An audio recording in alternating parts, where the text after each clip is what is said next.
लगातार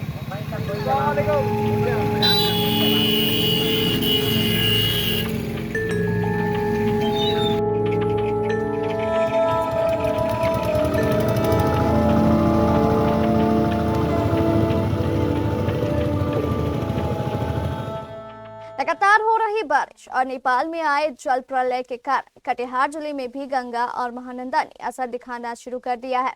कटिहार के अहमदाबाद प्रखंड में गंगा और महानंदा के जलस्तर में अचानक भारी वृद्धि हो गई है।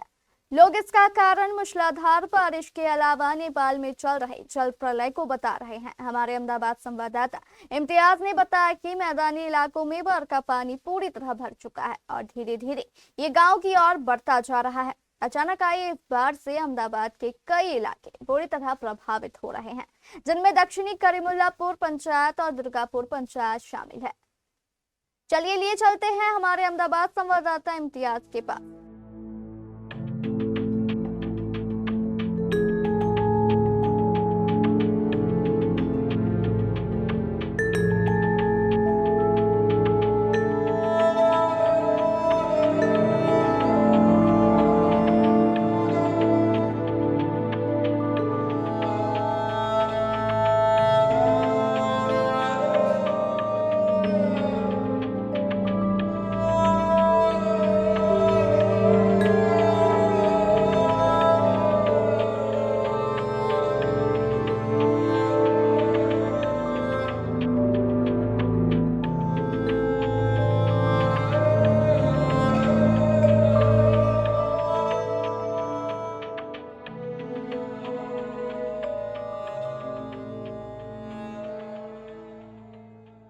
गंगा व महानंदा नदी के जलस्तर में लगातार वृद्धि हो रही है, जिसके कारण अब मैदानी इलाके से होकर पानी का बहाव अब सीधे गांव की तरफ प्रवेश कर रहा है। इस वक्त हम खड़े हैं दक्षिणी करीमुल्लापुर पंचायत के ये जिलेबी टोला गांव। आप पीछे तस्वीर देखेंगे कि जिस तरीके से लोगों के घरों तक पानी प्रवेश कर चुका है। हालांकि ये गंगा के किनारे वाला गाँव है और इस गाँव में भी सबसे पहले बाढ़ का पानी प्रवेश करता है। लोग किस तरह से अपना जीवन यापन करते हैं इस बाढ़ में, चूंकि प्रत्येक वर्ष अहमदाबाद प्रखंड के ग्रामीणों को बाढ़ का दंश भी झेलना पड़ता है। तो कैसे, क्या नाम है बाबा आपका? मेरा नाम हुलास सिंह है। कौन गांव से आप आए हैं? हम मेघू टोला गांव से आए हैं और मेघू टोला गांव का चारों तरफ गंगा का दबाव से हम लोग डूब के एकदम बर्बाद है। पूरा पानी चारों बगल घेर लिया है और कोई जुगाड़ नहीं, ना सरकार के कोई व्यवस्था है, ना कोई जुगाड़ है कि हम लोग का कोई वहाँ हम लोग बचाने वाला है, ना नाव है, ना कुछ है। और हम लोग एकदम इसी तरह मर रहे हैं। पानी सब पानी पूरा अपना कहीं दूसरे गांव से लेके आते हैं नाव पर, किसी किसी के कह के बोल के। पानी का भी पीने का व्यवस्था नहीं है हम लोगों का और रहने का व्यवस्था नहीं है कि हम लोग कैसे रहें, कैसे क्या करें। पानी चारों तरफ हो गया, चारों तरफ घर के चारों तरफ पानी घेरा हुआ है एकदम, और पानी बढ़ ही रहा है। पानी की कोई व्यवस्था नहीं है। तो अभी यहाँ से आप कैसे जाएंगे वहाँ? अब यहाँ से हम किसी के गोढ़ाम धकर को पैसा वैसा दे कर को तब हम जाएंगे। नाव पे जाइएगा? नाव पर जाएंगे, राशन पानी लिए हैं खरीद के। तो सरकारी नाव का कोई व्यवस्था नहीं है यहाँ, सरकारी नाव नहीं दिया गया है अभी तक नहीं दिया। अभी कुछ नहीं। अच्छा, कोई आदमी आया था सरकार का? सरकार का कोई आदमी नहीं आया यहाँ, सरकार के कोई आदमी नहीं आया, न कोई मुखिया सरपंच, कोई नहीं आकर कोई यहाँ देख रहा है। कोई भी नहीं देखा? कोई भी नहीं देखता है। अब यहाँ के जो स्थानीय हम उनसे भी जरा बात कर लेते हैं। कहाँ, यहीं के रहने वाले हैं? क्या नाम है आपका? अशोक चौधरी। क्या स्थिति है? स्थिति सर देखिए ना, पानी को प्रवेश कर दिया, घर द्वार डूब गया सर, ट्यूबवेल भी डूब गया। हम लोग का कोई प्रशासन भी नहीं आया सर देखने के लिए। इसी तरह हम लोग रहते हैं, बाल बच्चा लेके, गोरू माल है सर, पूरा तहस नहस है सर। इसीलिए तो देखा जाए सर, कुछ मदद किया जाए।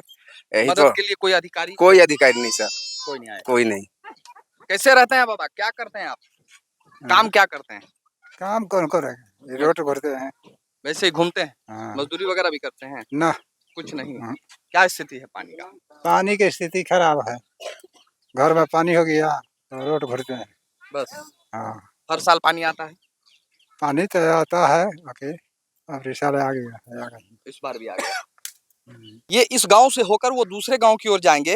अपना राशन पानी आप देख पाएंगे कि मूढ़ी वगैरह जो है, खाद्य सामग्री सब कुछ लेकर, क्योंकि जिस तरीके से बाढ़ का पानी प्रवेश किया है, लोग काफी परेशान हैं। कहाँ जाइएगा चाची? हम एगो टोला जाएंगे कछार पर, पुराना कछार। वहीं आपका घर है? हाँ। कैसे रहते हैं वहाँ? वैसे ही गंगा जी के पानी खा रहे हैं। अब कल न टल है, कुछ नहीं है। ट्यूबवेल चापाकल वगैरह नहीं है? नहीं है। हमने बोल काहे देगा, कोनो नहीं देता है, कोई आता नहीं है? नहीं आता है। तो नाव वगैरह मिलता है, सरकारी अब नाव? अभी नाव पर अब देखो आसरा बैठल है कि नाव कैसे आएगा, तो हम कैसे जाएंगे। सरकारी नाव भी नहीं है, ना सरकारी नाव नहीं है, दिक्कत होता है। खूब दिक्कत। कोई आया आप लोगों को देखने? ना ना नहीं पड़ोस में आया, कोई भी? कोई नहीं आया है, कोई नहीं। कोई नहीं आया। हाँ, कोई दिक्कत है। ई लेके जाते हैं तब चूल्हा के दिक्कत है, कैसे खाना बनाएंगे, कैसे खाना खाएंगे, ये बात है। हालांकि आपको बता दें कि अहमदाबाद प्रखंड के कई ऐसा पंचायत है, दुर्गापुर पंचायत का कई ऐसा गांव है जहां बाढ़ का पानी प्रवेश कर गया है। वही दक्षिणी करीमुल्लापुर पंचायत का भी ये गांव जहां मैं खड़ा हूं, जिलेबी टोला, इसके पीछे देखेंगे कि ये गांव मेघू टोला है, वहां भी बाढ़ का पानी प्रवेश कर गया है। इस सड़क पर अगर आप देखेंगे तो ये सड़क पर लोग किसी तरह चल फिर रहे हैं, लेकिन वहां सामने जो नाव बनाया जा रहा है, हम जरा उन नाव बनाने वाले लोगों से भी जरा बात करेंगे।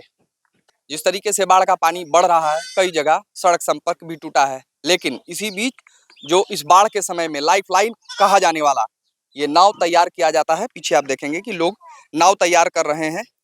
तो जरा हम उन तैयार करने वाले जो मिस्त्री है, हम उनसे भी बात कर लें। क्या आप लोग जो नाव तैयार करते हैं, क्या जरूरत पड़ता है जो हर साल नाव बनाना? बाढ़ आ जाता है, साले साल बाढ़ आ जाता है तो नाव का जरूरी पड़ जाता है हम लोग का, तो तैयारी करना पड़ता है नाव। नहीं तो देखते हैं चारों तरफ पानी पानी हो गया है, कोई सुविधा नहीं है यहाँ पर, कोई तरह का कोई सुविधा है नहीं।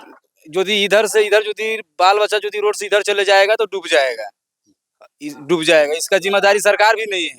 अच्छा, जब ज्यादा पानी आ जाता है तो क्या नाव पे ही रहना भी पड़ता है? हाँ, नाव पे ही रहना पड़ता है, इसीलिए तो नाव बनाना जरूरी है। नाव पर ही रहना है, नाव पर बाल बच्चे के सबके लेकर नाव पर रहना है। आने जाने के लिए क्या सरकारी कोई सुविधा नाव वगैरह मिलता है? नहीं मिलता है, इसलिए आप लोग अपना बनाते हैं। अपने बनाते हैं। तो अभी तक कोई जो जिस तरह से ये गांव में पानी प्रवेश किया, कोई देखने आया, कोई अधिकारी? कोई नहीं आया, कोई भी नहीं। कोई भी नहीं आया। हर साल आप लोगों को नाव लगता ही है? हर साल घरा घर ही नाव हम लोग रखे हैं, ऐसा कोई घर नहीं है कि जिसका घर में नाव नहीं है। सब घर में, सबका घर में नाव रखे हैं यही बाढ़ के लिए। यहाँ कोई नहीं है, लवारिस हम लोग घूर रहे हैं, हम लोग लवारिस घूर रहे हैं यहाँ। परेशानी होता है। हाँ, परेशानी हर होता है, साल, है ना? हर साल हर साल।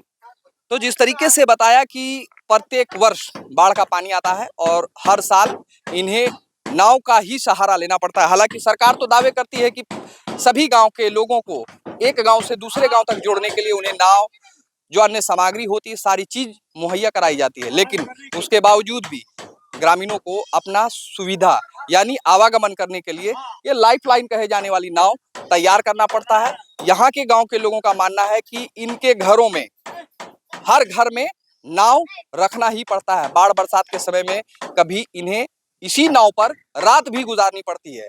हालांकि जिस तरीके से यहाँ के ग्रामीणों ने बताया कि अब तक प्रशासन की ओर से कोई सुविधा उपलब्ध नहीं कराई गई है, लेकिन ऐसे में प्रशासन को इस ओर ध्यान देने की जरूरत है। Imtiaz, KBC news, Ahmedabad.